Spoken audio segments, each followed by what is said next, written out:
రవి గారు, తెలంగాణ రాజకీయాలు చూస్తే మొన్న జరిగిన సర్పంచ్ ఎన్నికల్లో కాంగ్రెస్ పార్టీ చాలా దూకుడు ప్రదర్శించింది. అది జరిగాక రిజల్ట్స్ వచ్చాక రేవంత్ రెడ్డి ఇంకా దూకుడు ప్రదర్శిస్తున్నారు. ఫుట్బాల్ గేమ్స్ కూడా గట్టిగా ఆడడం, రకరకాలుగా ప్రమోట్ కావడం జరుగుతుంది. ఇంకో పక్క కేసీఆర్ గారు రేపు లెజిస్లేటర్ మీటింగ్ కూడా కండక్ట్ చేయబోతున్నారు. ఏం జరగబోతుంది సార్ తెలంగాణలో? అంటే తెలంగాణ రాజకీయాలు కూడా అంతకంతకు వేడెక్కుతున్నాయి. కొంచెం పోటాపోటీ పెరుగుతోంది. స్థానిక ఎన్నికలు, అందులో సర్పంచ్ ఎన్నికలు, మండల పై స్థాయి కూడా కాదు కదా, సర్పంచ్ ఎన్నికల్లో కాంగ్రెస్ ఆధిక్యత నిలబెట్టుకుంది. అది అందరూ ఒప్పుకున్నారు. దాదాపు వాళ్ళకు 60% వరకు వాళ్ళు ఓట్లు తెచ్చుకున్నట్టుగా కనిపిస్తుంది. 55-60%. దీన్ని ఘనంగా రేవంత్ రెడ్డి వాళ్ళ మంత్రులందరితో కలిసి మీడియాతో మాట్లాడారు, ప్రకటించుకున్నారు. బీఆర్ఎస్ వాళ్ళు మటుకు వాళ్ళ పత్రికల్లో వాళ్ళ దాంట్లో తమకే వచ్చినట్టు, కాంగ్రెస్ పతనం అయిపోయినట్టు ఇలాంటివి పెట్టారు.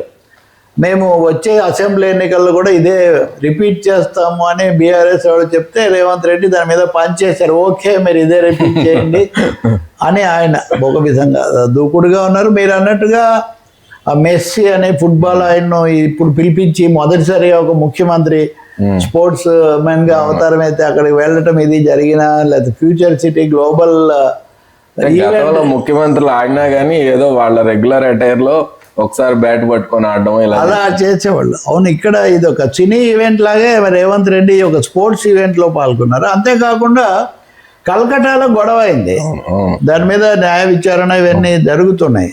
సో ఈ నేపథ్యంలో చూస్తే హైదరాబాద్లో హుందాగా జరిగిందని కల్కటా ఘటన వల్ల కూడా కొంచెం దీనికి పేరు వచ్చింది, ముగిసింది. ఇదంతా పర్సనల్ ప్రొజెక్షన్కు చూసుకున్నారని వాళ్ళు అన్నప్పటికీ, ఒకటి బీఆర్ఎస్ రేవంత్ రెడ్డి మీద ఏ స్థాయిలో వ్యక్తిగతంగా దాడి చేస్తున్నారు, ఈయన కూడా చేస్తాడు చేయడానికి, కానీ అంత బలంగా వాళ్ళు ప్రభావం చూపించలేకపోతున్నారు.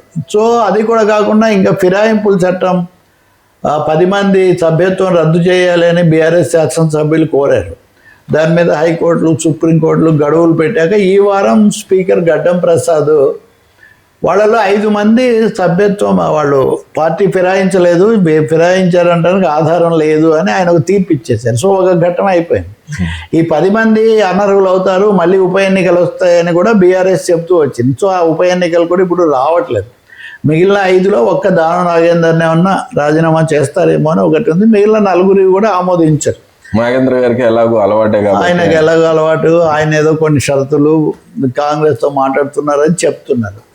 కాబట్టి ఈ విషయంలో కూడా జూబ్లీహిల్స్లో ఓడిపోయారు బాగానే, మళ్ళీ సర్పంచ్లు అయింది, ఈ విషయంలో ఇలా అయింది. వీటన్నిటి వల్ల మళ్ళీ సంథింగ్ మిస్సింగ్ అని. ఇప్పుడు బాలసుబ్రహ్మణ్యం విగ్రహం గురించి కొద్దిమంది పార్టీగా బీఆర్ఎస్ ఏం చేయలే, ఏ పార్టీ చేయలే, కానీ కొంతమంది వాళ్ళకి సంబంధించిన వాళ్ళు చేసినా అదేం నిలబడలేదు.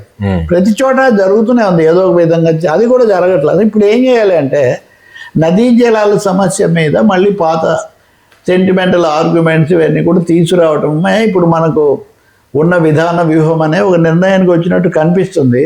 కేసీఆర్ రేపు వాస్తవంగా నిన్నే వస్తారన్నారు, రాలేదు, రేపు వస్తారు.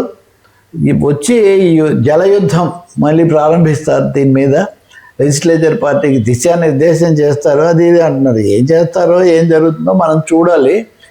కవిత ఏమో ఈ లోపల వాళ్ళ పార్టీ మీద, ఆమె గతంలో వాళ్ళ పార్టీ మీద లేదా వాళ్ళ నాన్న పార్టీ మీద ఆమె తీవ్రమైన విమర్శలు అవి చేస్తూనే ఉన్నారు.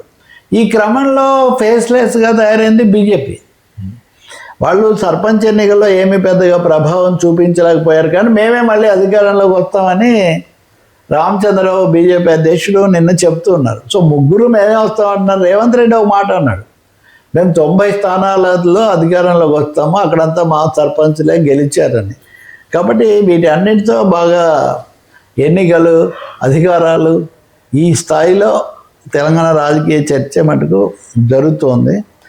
ఇంకా తర్వాత కేసీఆర్ రేపు ఏం చెప్తారు, ఎందుకంటే చాలా రోజులుగా ఆయన ఫోకస్గా ఏమీ చెప్పడం లేదు. ఆయన ఫామ్ హౌస్లో చెప్పారని రాయడం తప్ప. రేపు ముహూర్త నిర్ణయం అయింది కాబట్టి ఖచ్చితంగా ఆయన తీవ్ర స్వరం వినిపిస్తారు. వీళ్ళు కూడా 2వ రికార్డు వీళ్ళు వేస్తారు. ఒక నెక్స్ట్ స్టేజ్ పోతుంది. ఇక్కడ ఫైనల్గా జిహెచ్ఎంసీని విపరీతంగా 150 కార్పొరేట్ స్థానాలు 300కు పెంచి 27 మున్సిపాలిటీలు వీటిని కలిపారు. కాబట్టి జిహెచ్ఎంసీ ఒక పెద్ద సవాల్గా మారబోతుంది. అది చాలా అశాస్త్రీయంగా జరిగిందని కూడా చాలా విమర్శలు వచ్చేసారు.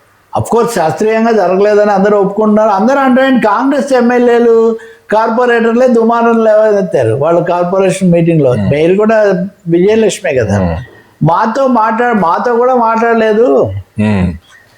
ఏ లెక్కలో జనాభాను బట్టి వేశారా, సరిహద్దులను బట్టి వేశారా, దేన్ని బట్టి వేశారు చెప్పండి అని అడుగుతున్నారు. కానీ హైకోర్టు కూడా విచారిస్తుంది. సో ఆ అంశం కూడా జిహెచ్ఎంసీలో అఫ్ కోర్స్ బీజేపీ ఎక్కువగా వచ్చింది గతసారి. ఇప్పుడు ఏం జరుగుతుంది, ఇంకా వాళ్ళకు ఉన్న చివరి ఆశ జిహెచ్ఎంసీ. అక్కడ మళ్ళీ ఒకవేళ మత రాజకీయాలు మజ్లిస్ బీజేపీ పోటీ పడితే మళ్ళీ ఏం వాతావరణం వస్తుంది తెలీదు. అందుకని తెలంగాణ రాజకీయం ఇప్పుడు జిహెచ్ఎంసీ అనేది మళ్ళీ కేటీఆర్ దిగి ప్రతిష్టాత్మకంగా. కేటీఆర్ కూడా మీరు కరెక్ట్. కేటీఆర్ గతంలో మొదటిసారి 2015లో ఆయన నాయకత్వం వహించారు. 2019లో అంత సాధించలేదు. కానీ శాసనసభలో ఇక్కడ పరిధిలో ఉన్న స్థానాలన్నీ తెచ్చారు. మరి అది జరుగుతుందా లేదా? సో ఇంకా అది నెక్స్ట్ అది ఉంటుంది. Right sir.